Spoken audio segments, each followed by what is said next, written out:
All right, guys. Well, here's my next project. It's a big old bucket. And it looks like a big bucket, but it's actually kind of average size. It's just that I got a small shop with tall ceilings. Anyway, so what I'm going to be doing, hopefully, is replacing this wear edge, or it's not wear edge, this bucket lip, I guess, if that's what it's called. It wore out pretty good. This is used at a concrete plant. A lot of abrasion, a lot of rubbing, so the cutting edge on the bottom already wore through, or didn't wear through, but it's wore out. And so they're wanting me to do some miscellaneous repairs on that. The original reason it's in here is because the heels back here were rubbing and they started to wear pretty good and need some attention. So I'm going to be adding some wear plate under there. I haven't really looked at it quite yet, but this is the next project. Customers in the process of looking over this edge here, because as they were unbolting it, they came out and started looking at it and saying, well, may as well do it all at once. So now the trouble is to find out whether that's readily available or not. So we may actually have to skip on that.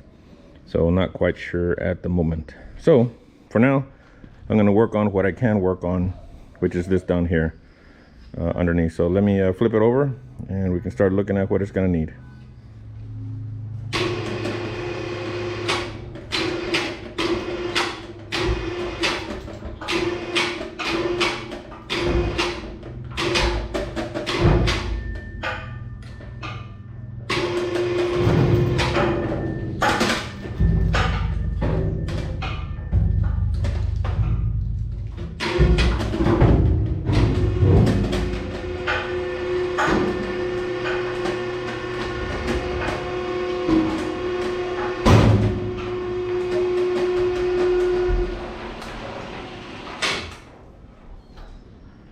All right, so now that we got that thing rolled over, now we can see the damage.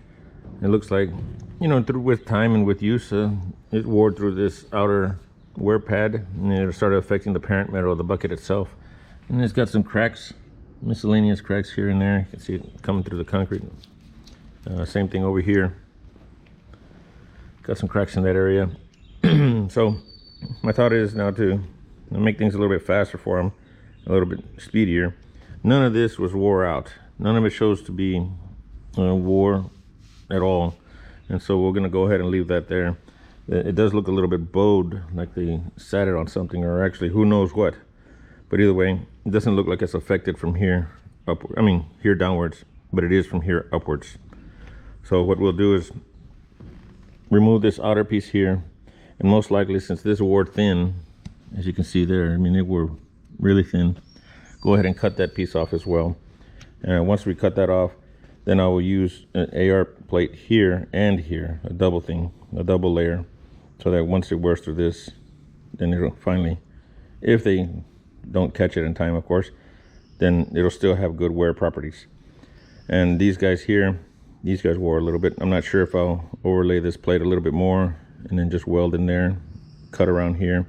I'll have to see. You know, as you start cutting, you start seeing more and more things, and you know, once you open up that can of worms, and more things develop, and that's just the way it goes. So things doesn't look too tough. It's a nice little project, nice gouging and welding. So things will look good, and we'll take care of that while we're waiting on an answer for this piece here. And you know, if they don't have it, well, they got new wear plates, wear edges that they can just bolt on, make it last a little longer.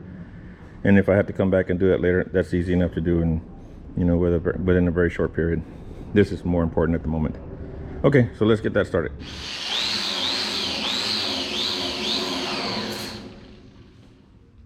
All right, now that I got that cleaned up, there's no real measurement that I need to stick to. It's just kind of whatever I guess or whatever I decide. So it's looking like somewhere in this area is the end of where it starts to taper off. So I can just get an eyeball measurement there.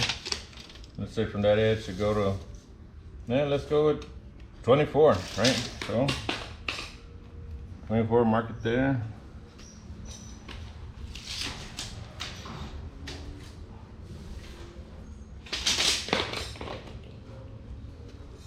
Just get a rough idea to use a square.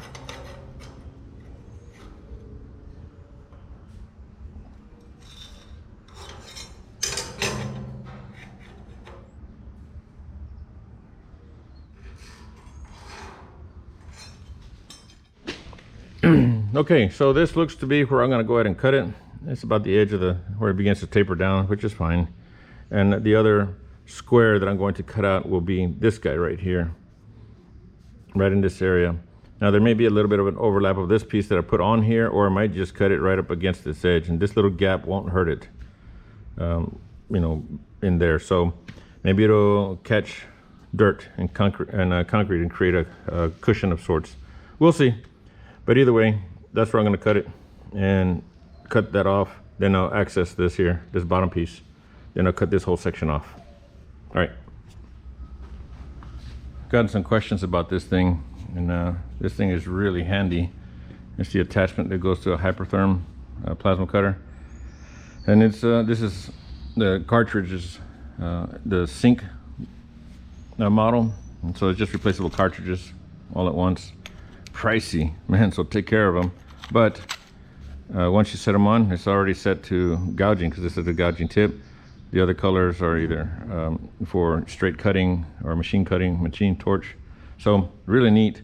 It's again, it's a pricey unit, and you know, but it's worth it when you think about the speed. And of course, there's nothing that will do better than carbon arc gouging, right? Because I'm a fan of that more so than anything else. But for situations like this, just cut. So easy, very clean. Don't have to worry about overheating the part with a torch. You know, and the torch will, you know, not cut through concrete and things. This won't cut through concrete either, but it's an electric arc to say, so it'll still make contact somewhere and it'll still cut, whereas the flame will get deflected and create more problems. So this is good. Really enjoy it, especially if we're in the shop. But out in the field, it's all torch, and that's the way it is. Let's start cutting.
Okay, so I'm not sure if you were able to notice there, but what I did is I made an initial score line going forward, and then I did a little bit of a weave trying to get a little bit deeper. But it turns out what I ended up doing to make sure that I was able to cut through this outer plate and not affect the lower plate is I used the plasma cutter in the backwards facing direction and arcing and allowing it to melt away and fill the void behind me, instead of going forward and it creating a lot of bubbles and a lot of slag in front of me. Now, it's very difficult to see at the separation line, but normally the dirt will start to glow orange, little flakes of orange. You can tell you're in between the two layers, and so that's what helps you know that you're going deep enough, and your travel speed also. With that, you'll see the flakes, and you just keep moving forward, or actually backwards, I guess, and it'll throw all the slag in the open valley behind you. Now that works too with a torch. if in case you're cutting plates that are together and only need to cut the top one, you do a backwards direction. You run the torch a little bit hotter, almost a lot hotter actually, to almost melt the top piece with very little oxygen pressure, and then work in the backwards direction, and you'll be able to separate the two pieces without affecting the bottom piece. Now it's tricky and it takes some practice. You're going to ruin a lot of pieces, but it is possible. I'll have to show you one day when I'm out in the field and doing that. It's not that bad, works pretty good. So just apply the same principle here with the plasma. So this one is off, I'll get that other one off, and then these look to be plug welds of sorts. So all this stuff is just going to be chewed out with the plasma cutter, and nothing pretty, just cut it off. Right, I'll mark another line right here, right in that area, and I'll know to remove that section there. So let's keep trucking.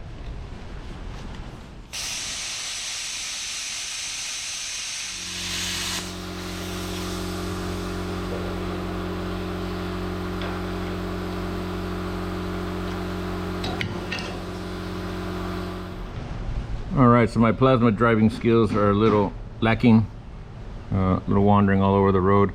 But here, if you look really close, you can see I didn't affect the bottom parent metal except for over here where I did have a hang up.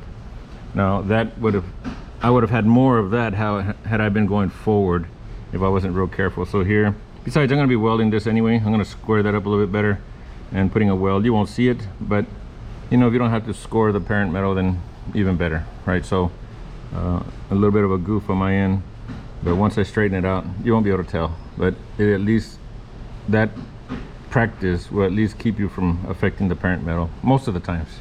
So now that I got that done, I'll go ahead and mark a line from here across, start chewing up all this area here, and getting all that out. So that's next.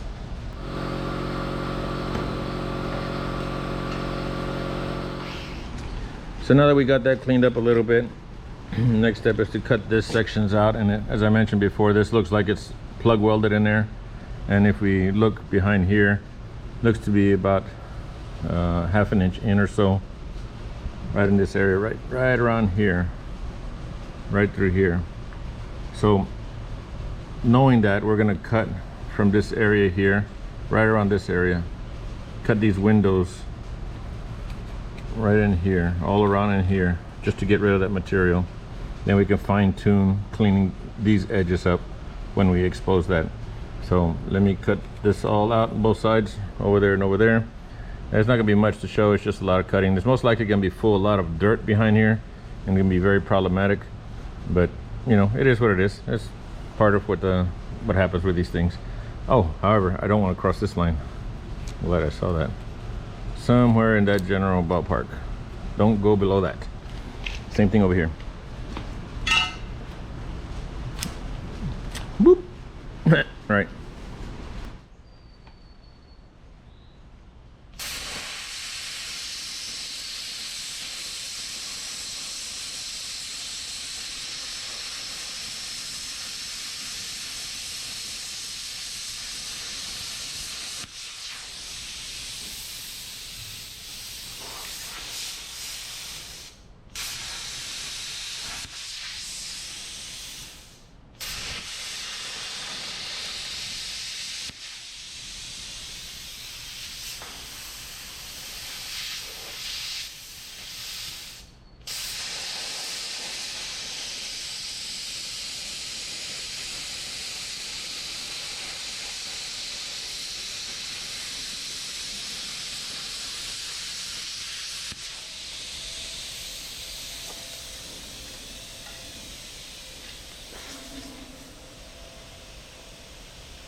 All right, well, as you saw there, you can tell that this was just so full of mud and junk.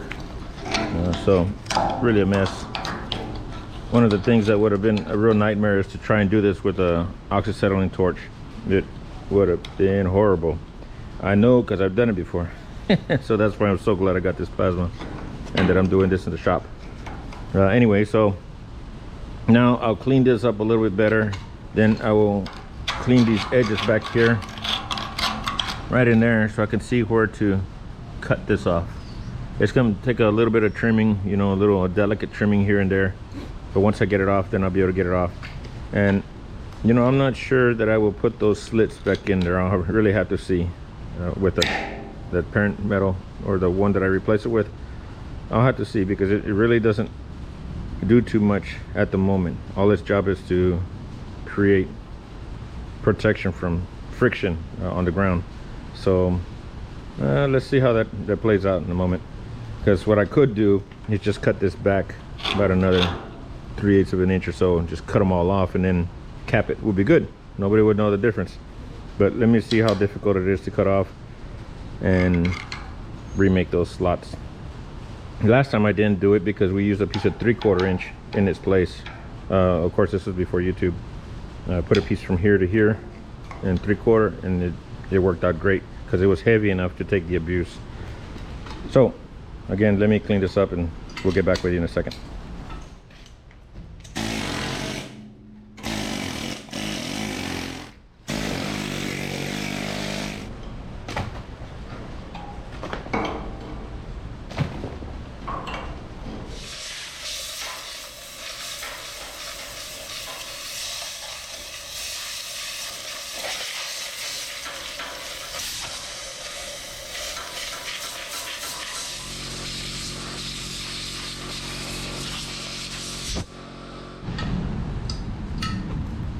All right, so I think that'll give us some enough cleanliness to be able to get around that stuff, or to be able to trim that off. But none of this is really pretty.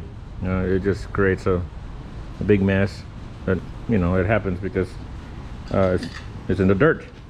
So let me clean some of this mess up here and then start chewing away at this, guys. I may try and cut that way to find that edge. Not quite sure yet. This is going to be interesting, so we'll see how we can chew that off carefully. All right.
Okay, so here you see I was able to cut that bevel or that weld off, and this is the parent metal right there. So it's the parent metal surface to that one there.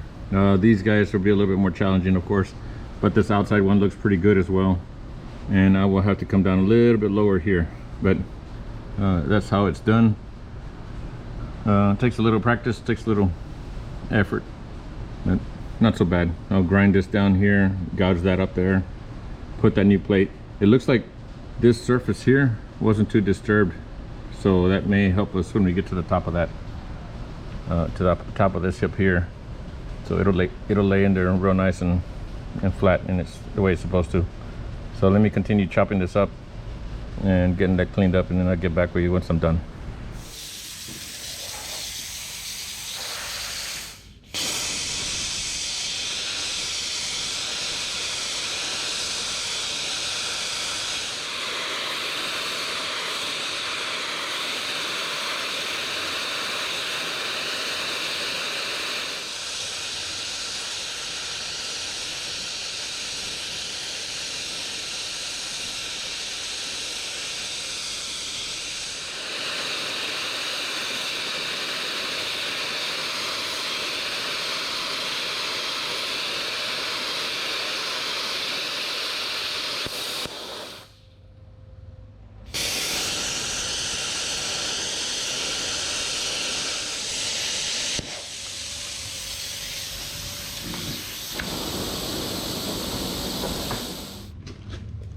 All right, so as you can tell, this is really looking like a mess, and it is a mess.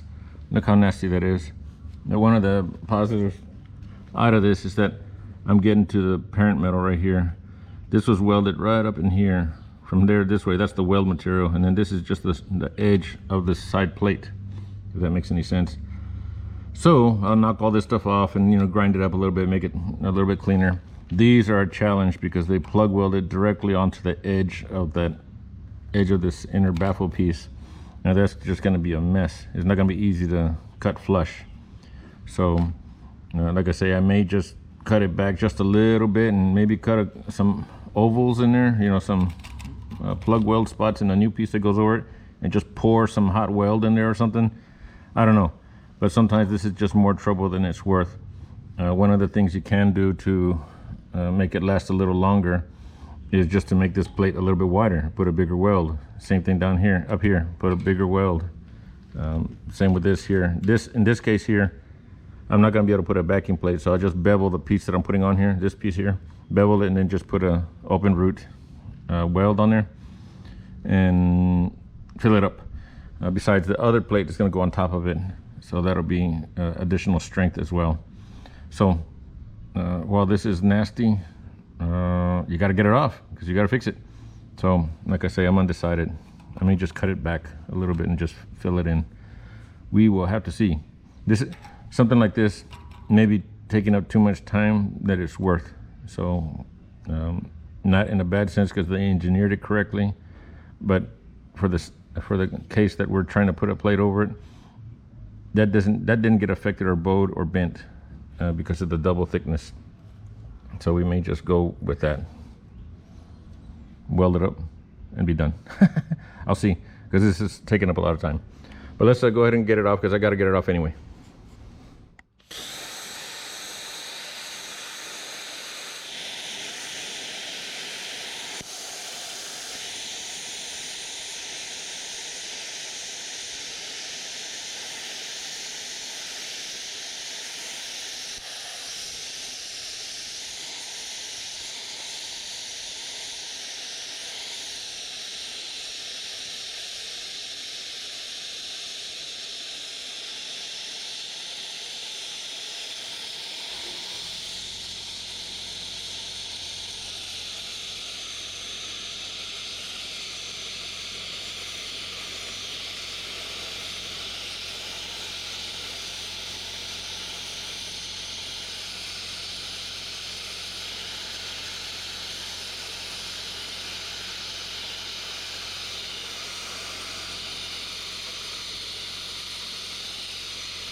Yucca. But it's off. At least the grinder can fix it up from there. I need to do a little more trimming there, but either way, one side done. And you may wonder how I'm not getting burnt. A piece of plywood. All the hot stuff is falling on that side. And so, nothing on this side.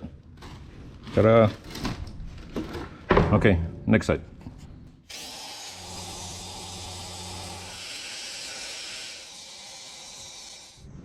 So here's an interesting thought.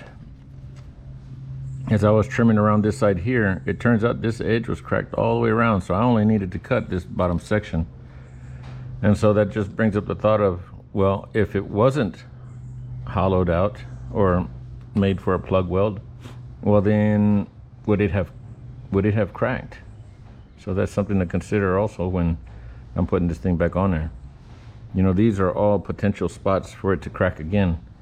Now, granted, these do help hold it all on here very tightly and without a lot of movement, which is great. But it cracked along there, so that presents its own question, its own problem. I'm still undecided on whether on whether I'm going to cut those slots out. I just don't want to do it. I may have to though, but kind of don't. But we shall see, because it lasted this long, right? So if I do it back to the original, well then it'll last just as long. So we'll have to see.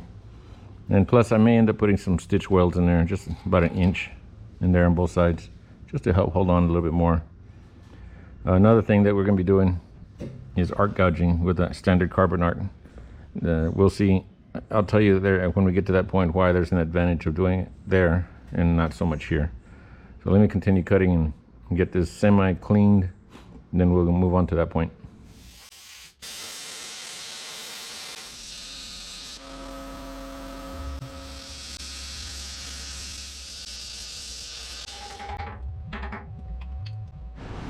Well, that was quite the mess. I'm gonna get all dust all over my shop. Either way, so I cleaned it out. Now that I got these things off, you can kind of tell that I got them fairly close to flat on a flat plane that way. So that's good. I'll be able to touch those up with the grinder a little bit here and there and clean them up. Then I'll measure out the plate that I'm gonna be putting in there. So I'm not done with the gouging yet.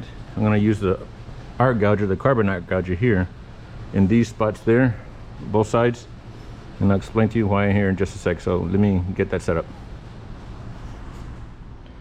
All right, so before I get started, I've been using this Lincoln machine for a while now with the arc gouging. It's working out pretty good.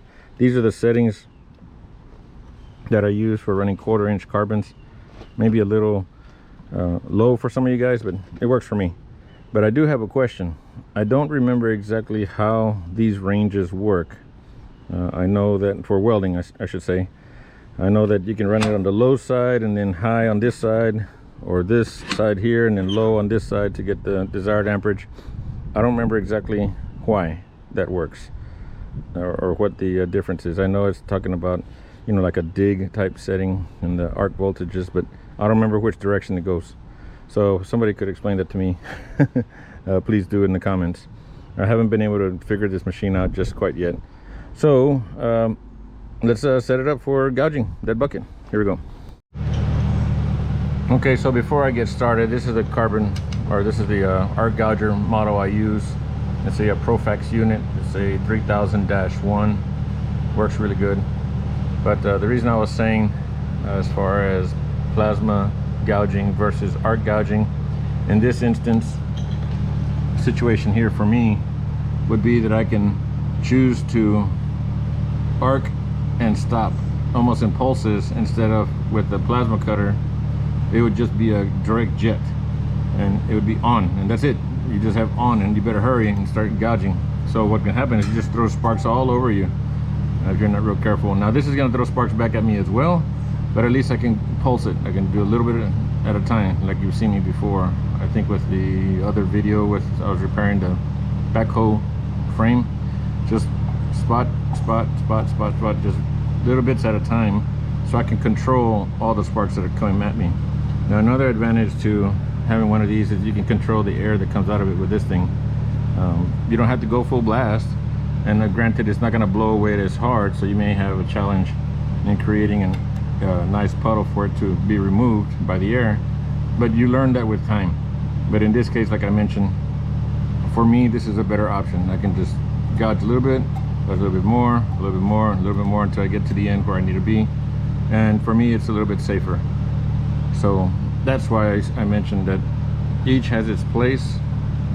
This one I really enjoy. I've been gouging for a long time, since the 90s, I guess, late 90s, and it works out great. So of course plasma, I couldn't have done all this with a torch, with a standard oxyacetylene torch, or with a gouger. It would have just been a mess. So plasma faster in some situations, arc gouger better in others. So here I'm going to use the carbon electrodes, and these are just solid electrodes. Some of you guys have mentioned that I'm using the wrong end. What's the matter? It still arcs. It works, doesn't it? So I will use it how I use it. Anyway, so let's get after it.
Right on. So that's about all the arc gouging I'm gonna do. You clean all that up, clean these specks up here, that in there. Now it's the grinding. It's no fun. And I won't bore you guys with that, at least not too much of that, but just grinding. Then the next thing is cutting the plates. So I'll get a measurement from here to there naturally and just cut out those plates. These I'm gonna wait till later. I'm gonna see where exactly this plate lands, and maybe if I can put a big fillet weld in there, maybe it'll grab onto it. I don't know, we'll have to see. And it's not really pretty in there either, which is fun. But anyway, that's the next step. Let me go ahead and clean all this up, that way you guys can see the final look of it. This one came out fairly straight. Straight enough. Okay, clean up and cutting plate.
Forgot to measure the slots. Let me go do that right quick.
Okay, so this looks like they fit up pretty good.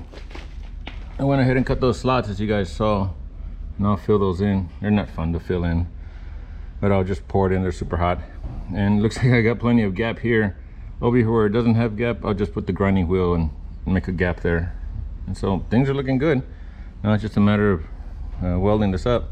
And of course, this is just the base material of the bucket itself, not the wear plate. So I will be cutting an additional wear plate that'll weld here. I'm gonna give about 1/2 inch spacing or 1 inch spacing, and then just mimic this size here and weld it on top. So that's looking good. This side came out pretty good as well. And gap in there should fill it up. So let's get to welding.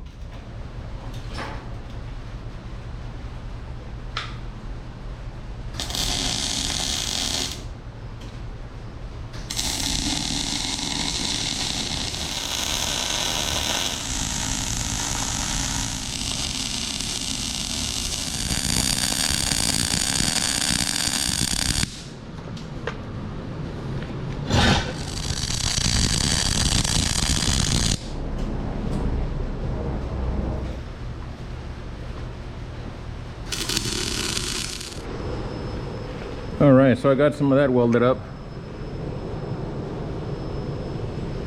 Looks pretty, grabbed pretty well.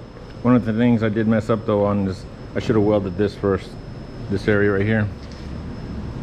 That way I have easier access to it. Makes it a little tougher. But if you look here, look at that wore out gap.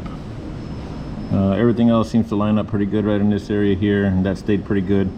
But the heel of this wore out, so that creates a gap situation right there. It's not bad, it's only about a 1/4 inch or so. I still haven't determined what I'm going to do about that right there, so we'll figure that out as I keep going. But things are looking okay. It's just, you know, a matter of welding and gluing. So I'll continue welding up these sides, welding up this in here, and that side, of course, on all that. And then I can go back to start cutting the actual wear plate that bolts onto, welds onto there. And I think I'm going to make this one, instead of just that width there, I'm going to go ahead and go about 1/2 inch in from this here to this here, so it's a wider heel pad. And then at this point here, just taper it down to where it meets up close to this width here. And like I said, I would just add, it'll be short in that it's not going to meet up with this one, but that'll be totally fine. It'll just skid right over it, and that way they can determine in the future if that pad is wearing out. They just remove that one, replace it, put on a new one. So kind of a little easier in a sense, without affecting the parent metal.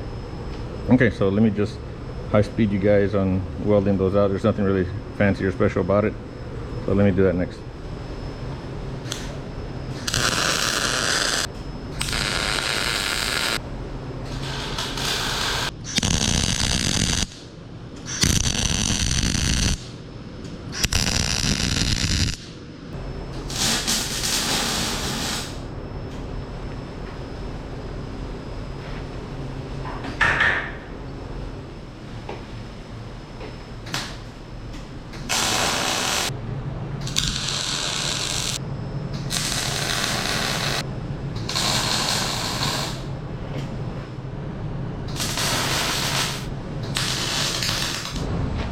All right, so you saw me fill up the gap there.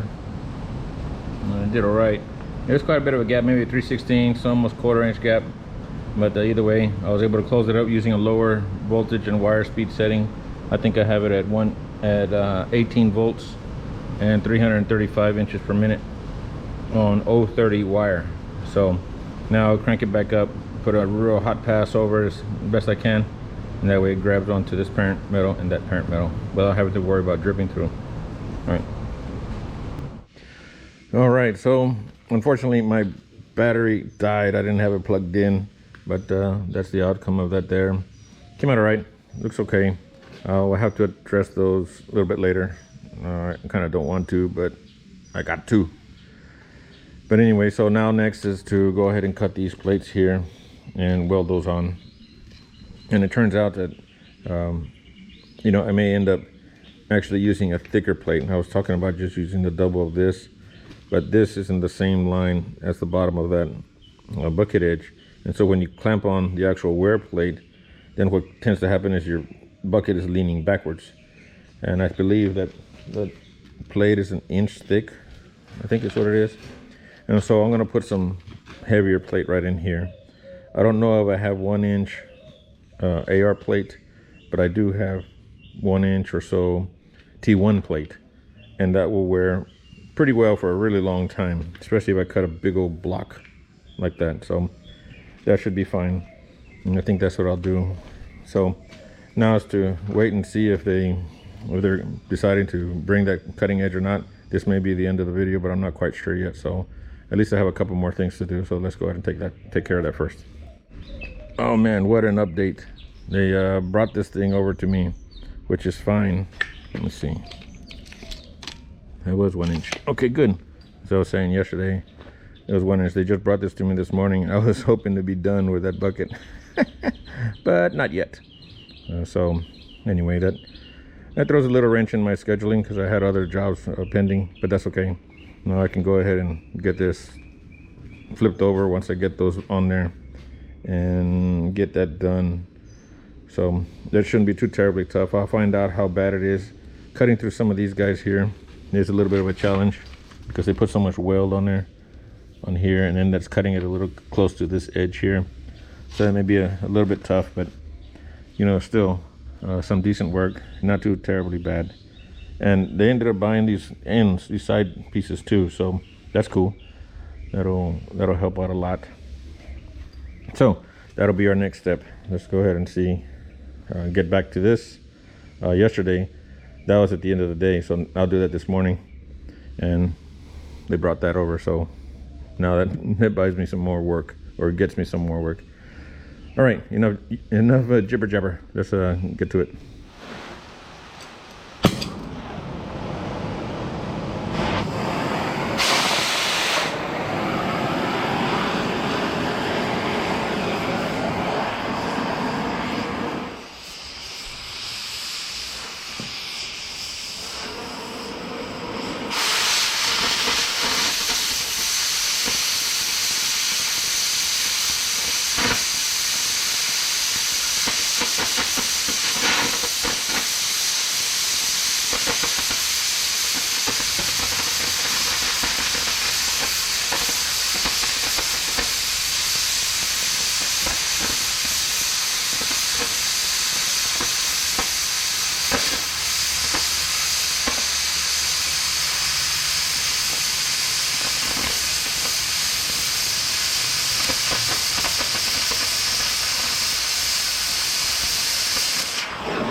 That didn't help.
Just like that.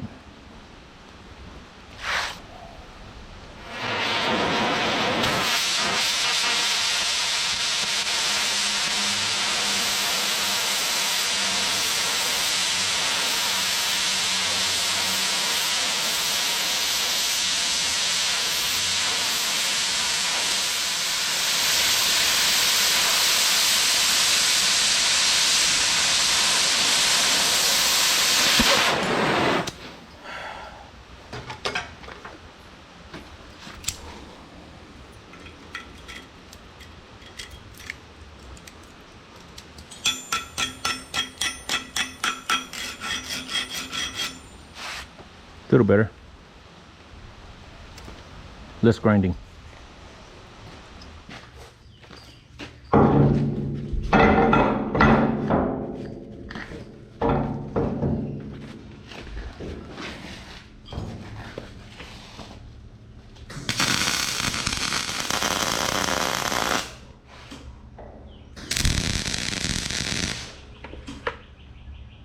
Close enough to center. It's not gonna care.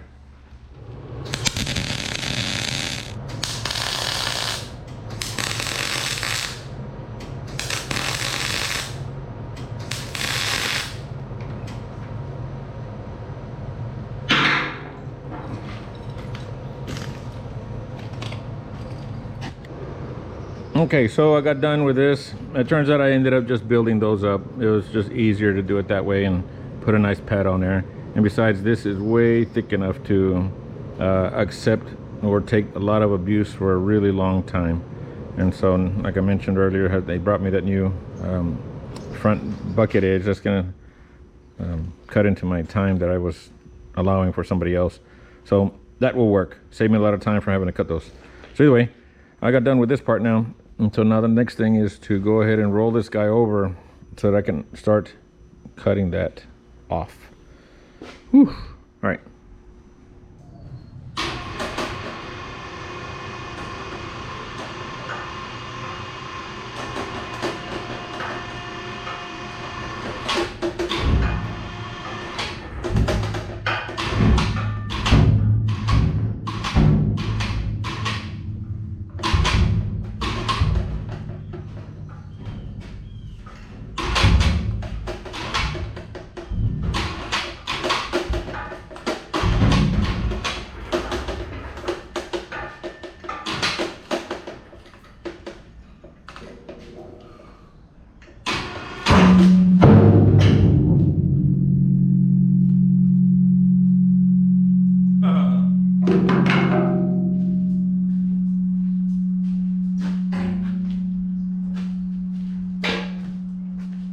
Well, that taught me a lesson there.